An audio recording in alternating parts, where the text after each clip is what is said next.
Today we go over an update for Star Wars Episode 9, the final film in the sequel trilogy. This is Mike Zero here. If you guys are new to the channel, do make sure to subscribe to see future Star Wars content. Now, today I wanted to go over some new details of this movie, all thanks to some concept art descriptions for Episode 9, which is set to be directed by J.J. Abrams in just a couple of weeks from now. Apparently they're going to be starting off over in the UK, and they're also scouting other locations before they begin principal photography.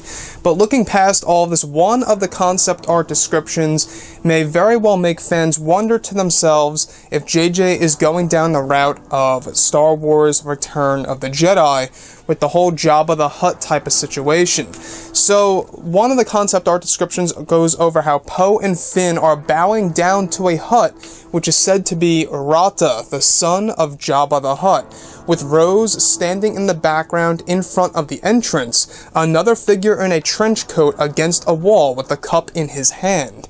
Now, we heard about this lightly about a month ago, about the Hutts being a part of Episode 9, and it seems as though that JJ is trying to essentially create this parallel to that of Return of the Jedi. Now, a lot of you guys out there may view this as JJ copying Return of the Jedi, and I'm not really quite sure what to think about all of this if the Hutts are to return in Star Wars Episode 9.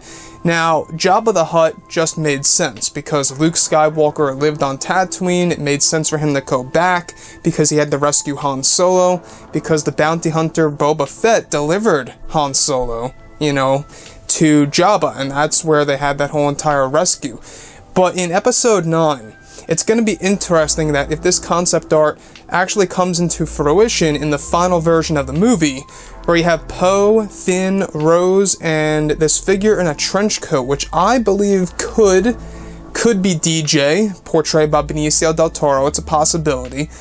But why would they be there, talking to the Hutts, or Rata, for that matter, the son of Jabba the Hutt? Now, like I always say, George Lucas and his whole entire outlook of Star Wars it's like poetry. It rhymes, and it all has to do with family. And it seems that maybe JJ is trying to create that family element with not only a lot of the human characters that we do see in these Star Wars movies, but also with a character such as Jabba and his son Rata.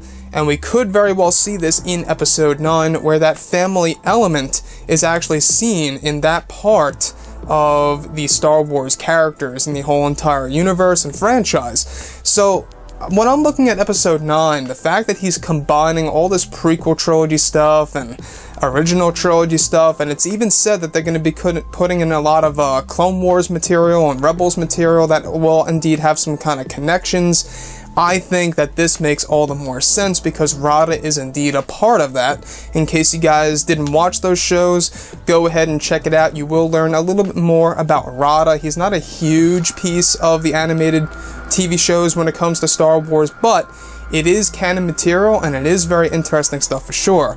Now, my question is, what would Rata really be doing in the Star Wars universe, right? What is he really doing? Is he a crime lord now? What really is he?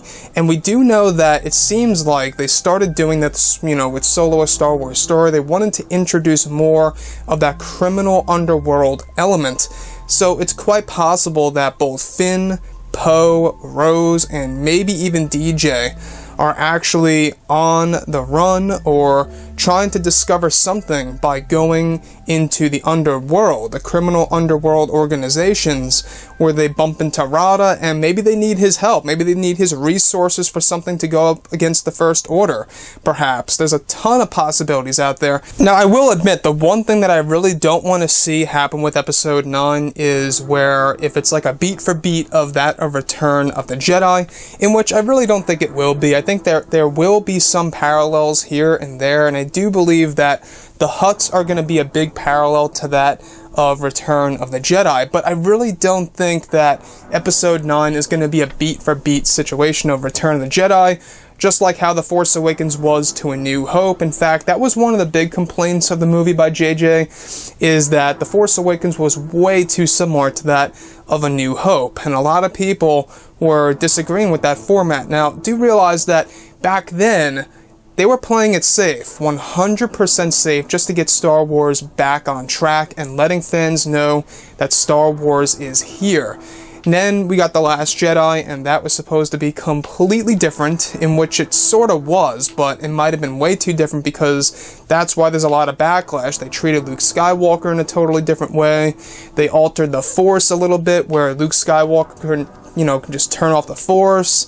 I mean, a lot of stuff was done in The Last Jedi that people did not agree with. So, looking at Episode 9, I don't think that it will be played safe. In fact, we have heard that they're going to be taking a lot of risks with this movie and that they will actually have a lot of big surprises and big twists and turns. And in fact, one of the biggest lightsaber duels is to come in the entire Star Wars saga between both Rey and Kylo, since both Daisy Ridley and Adam Driver will be training together extensively for a specific sequence involving lightsabers. So that's one thing to look forward to.